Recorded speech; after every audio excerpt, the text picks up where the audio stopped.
ఈ దినపు దేవుని యొక్క మాట కీర్తన గ్రంథము 116వ అధ్యాయము 5వ వచనము. మన దేవుడు వాత్సల్యత గలవాడు. వాత్సల్యత, దేవుడు తన ప్రజల పట్ల వాత్సల్యత చూపించేటటువంటి వాడు.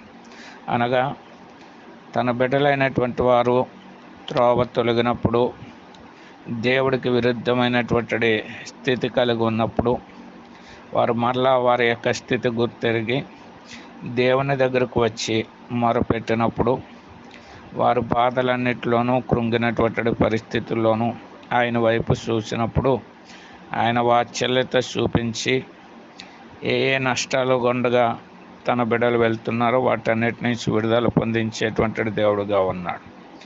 ఆయన మన మీద కోపించిన ఆయన వాత్సల్యత మన మీద చూపించేటటువంటి వాడుగా ఉన్నాడు. కాబట్టి మన పతనాలు, మన సంగతులు దేవుని దగ్గర ఒప్పుకొని ఆయన వాత్సల్యత పొందుదుముగాక.